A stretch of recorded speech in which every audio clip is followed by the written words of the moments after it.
truth be told, they will not tell you, they will party with you. And some of them hata wanapati na nyinyi mabibi zao wakiwa kwa nyumba. Some of them Yeah, hello YouTube, Mr. Nonchalant here. Another reaction day. Another reaction video. I hope you enjoyed. Mimi hata nisikie mtu akinock kwangu. Kama uko umeniambia unakuja, I am not opening. And Jana just reinforced that. Nimekaa hivi kwa nyumba and then someone starts knocking. I decide since nimekaa sitting room for the first time ever, acha nifungue sinasikia. Sifungangi kwa sababu sisikiangi, si ati naweza sikia mtu akinock nikose kufungua.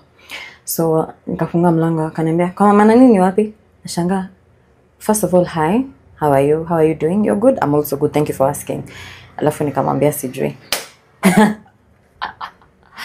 Acha nikwambie madam wenyewe alinisomea. Wasichana siku hizi sijui mnakuanga aje. Sijui nini. Unakaa aje Nairobi na hata hujui majirani wako? First of all, wewe umetoka mali umetoka kukuja kwetu usiku na hujui mali unaenda, and then you want to make it my problem.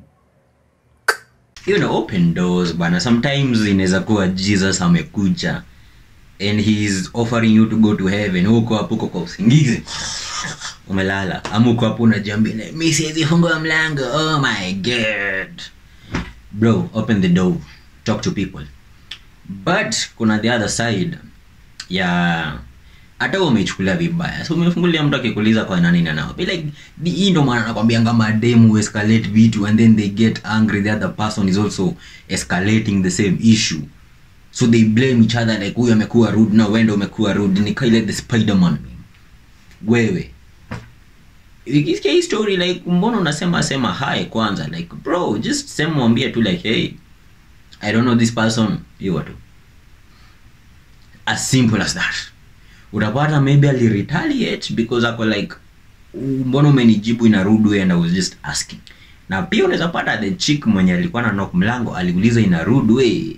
So wote there is no accountability hapo, and you can tell. But at the same time, me nashanganga mimi mbona hata nasemanga like you need to know your neighbors. Like bro, mind your business, I mind my business. Tunaishi kwa ploti, we are not working together. Yes. Musana sana kama uko young, kama uko na family nini, that's a different issue, because mnahitaji kusaidiana in terms of kani ni a couple, married couple, and then mko na watu hii, you need help with the other ones pia. Ujue ma neighbors, ni pia ujue watoto wako wanaweza kuwa wapi and wapi. But kama uko single and you're young, you don't need the neighbors. Kama unakufa kwa nyumba utakufa solo. Kama utaibiwa kwa nyumba utaibiwa solo. Kama utathrive kwa nyumba, you will thrive alone. Now you will have your peace alone.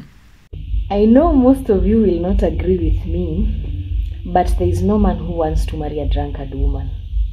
They can tell you.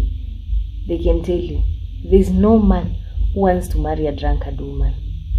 Hata kuna wale utapata maybe they have married ladies wenye wanalewa, but sometimes they wish bibi yake angekuwa analewa.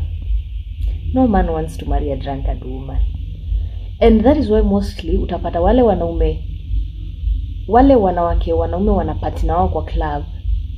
It's very different na the women those men marry.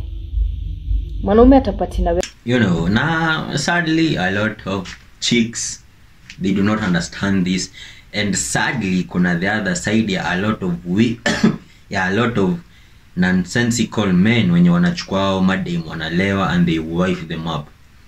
Kuna regrets but already umesha wife up. Kuna wenye wanasemanga kwa internet like, "Oh, that is my type of woman," tunaenda tunalewa na yeye, and there are those people who love it. The sad reality is kulewa inakanga unattractive. Have you siku moja kaa sober. Just stay sober. Ukiona mabeshte wako wanalewa, stay sober the whole time and look at them. Look when you behave, look at how they talk, listen to how they talk. Let me tell you, it's super unattractive kama uko sober. Ukiangalia mzee, but wewe kando una join mnalewa na the person kwa like, it's a holiday. But ukiangalia from perspective ya sober person, it's unattractive. So wewe ukiona bibi yako analewa, ndio maana over time pia the men who marry those wanakujanga wanaona like bruv, it's super unattractive. It's super unattractive inabo. Hadi pia ndo maana hao dem pia wenye wako na their men who drink wanakuja home drunk, wana nini wanakuangalia pia wako like brother man, it's super unattractive. Wewe kuja kwa nyumba umelewa unaanza ku cause all this extra nonsense.